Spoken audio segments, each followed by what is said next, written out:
Noong panahong nag-umpisa ang istorya ng isang nagngangalan Neil Ocampo at nakilala niya ang kanyang kaibigan na si Trinity Chua sa lalawigan ng Baliwag. Dalawang probinsya noong may natatagong talento.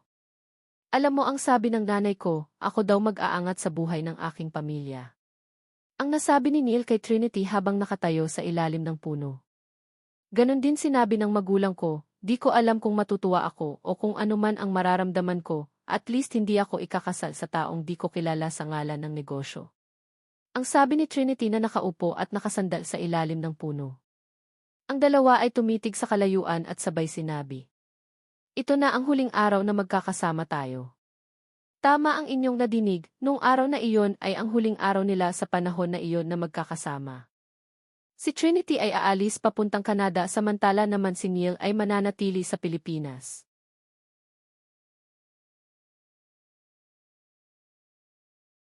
Lumipas ang napakahabang panahon, walang mga pangyayaring nakakagulat o nakakabiglaman lang sa buhay ni Neil Ocampo. Happy birthday, boss! Ang sabi ni Glenn Dizon, isa sa mga malapit na tauhan ni Neil Ocampo. Ang lahat ay nagbigay na din ng kani-kanilang bati nang may isang humirit ng mag-asawa ka na 34 years old ka na. At lahat ay nagtawanan sa kanilang mga nadinig. Buset, sino iyon nagsabi? Ang sabi ni Neil sabay tawa. Maya-maya ay may lumapit na isa pang empleyado ni Neil na nagngangalan Melissa. Happy birthday, boss, ang sabi nito sabay bigay ng regalo. Dahil sa pangyayari may mga ilan nagtilian at hiniritan ang dalawa. Umayos kayo, birthday ko ngayon, ako pa din boss nyo. Ang sabi nito na sinabayan ng lahat ng isang masigabong tawa.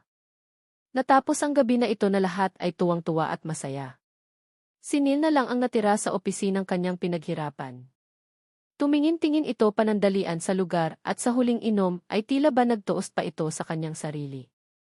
Dami mo ng pinagdaanan, Neil, Trin, siguro naman nagawa ko na maging successful, ang sabi nito sa kanyang sarili. Sana andito ka, Trin. Sana proud ka sa nagawa ko. Pero ewan ko bakit kaya bigla ka na naman pumasok sa isip ko. Siguro, ikaw ang dahilan kaya hanggang ngayon hindi ako nakakapag-asawa. Di ko maiwasang tanungin, ano kaya kung hindi ka umalis? Ang nasabi ulit nito sa kanyang sarili na may halong lungkot at saya. Matapos nito ay kinuha na niya ang kanyang blazer at umalis na sa lugar na iyon.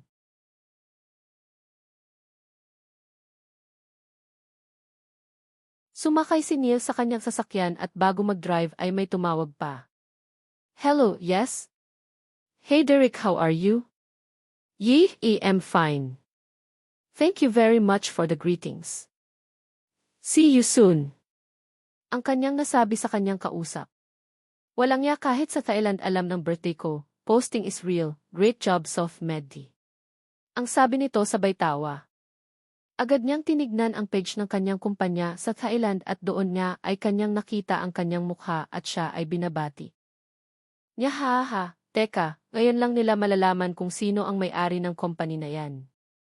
Ang kanyang nasabi sa sarili at sinimula ng mag-drive pa uwi.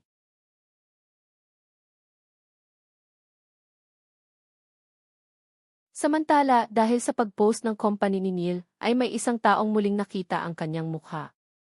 Bes, tignan mo ito, pinagmalaki pa ng company nila kung sino ang may-ari ng company na yan. Pinoy pala may-ari niyan, nakakatuwa naman. Ang sabi ni Mia habang pinapakita ang social media posting. Nga nakakagulat naman na Pinoy pala may-ari niyan, it feels like na ibang lahi talaga. One-stop shop yung website nila, lalo na dito sa Bangkok, ang sabi ni Trinity habang pinagmamasdan. Teka, Neil Ocampo. Ocampo.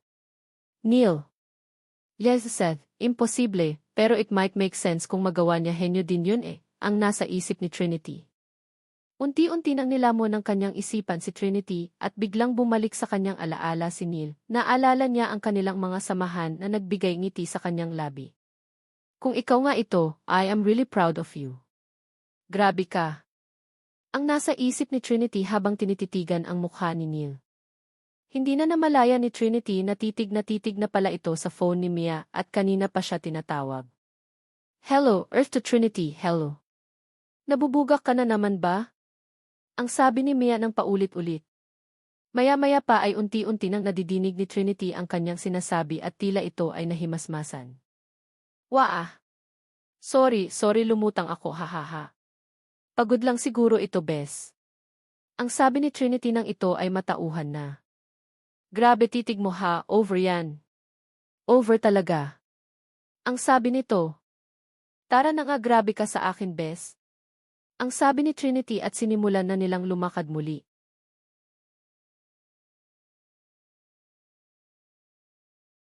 Kinagabihan ay naisipan ni Trinity na muling tignan ang SFC Med post ng kumpanya ni Neil. Sinimulan nito mag-research dahil naging interesado ito sa kung siya nga ba ang kanyang kababatang tinuring na best friend. Ikaw kaya ito, Neil? Grabe, bakit naman kasi e-commerce company ang ginawa mo? Ang address nakabilog sa buong ASEAN countries. Grabe ka. Ang sabi nito sa sarili. Iniisa-isa nito ang bawat mga detalye at dahil sa masyado na itong interesado ay hindi na malaya na ang oras ay lumipas na at inabot na ito ng 4:00 ng madaling araw. Nako! Seryoso ba iyang oras na yan?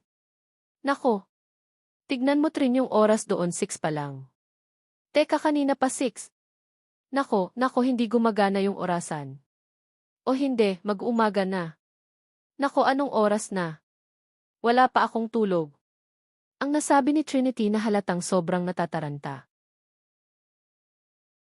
Biglang bumukas ang pintuan ng kanyang kwarto. Manahimik ka dyan. Ang aga mong nag-iingay. Ang hiyaw ni Mia kay Trinity.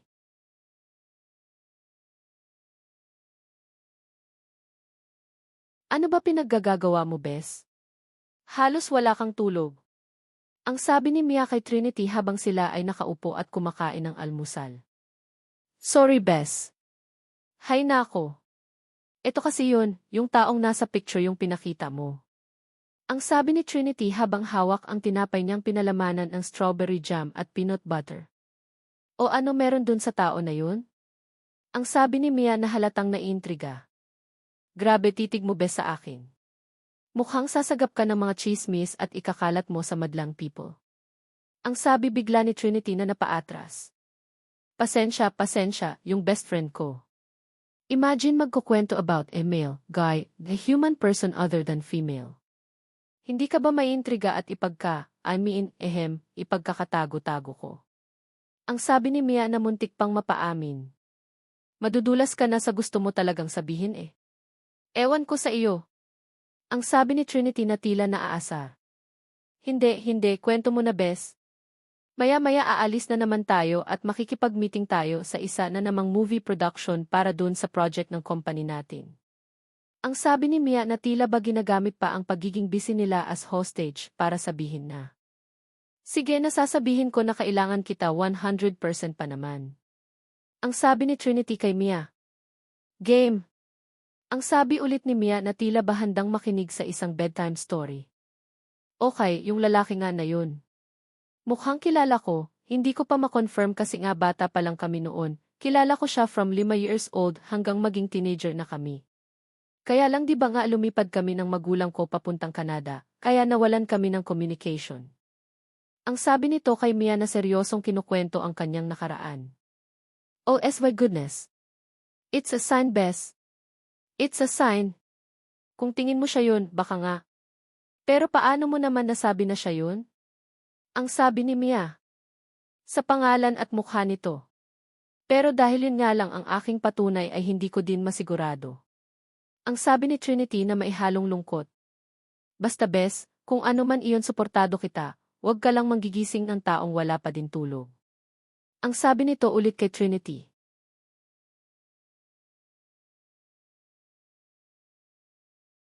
Natapos ang isang araw na naman ulit sa buhay nila Trinity at Mia. Best meeting time para sa susunod nating contract signing. Ang sabi ni Mia at pumasok sa meeting room.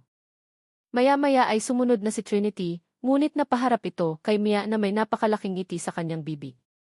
Seth, bakit abot tenga ang ngiti nito? Ang nasa isip ni Trinity. Tinignan ni Trinity ang report ng susunod nilang project. Ito ay nagulat sa kanyang nakita, halatang lumaki ang kanyang mga tsinitang mata, di nagtagal ay humarap ito kay Mia. Bes, it's a sign di. Ang sabi na naman ni Mia na may malaking ngiti sa bibig.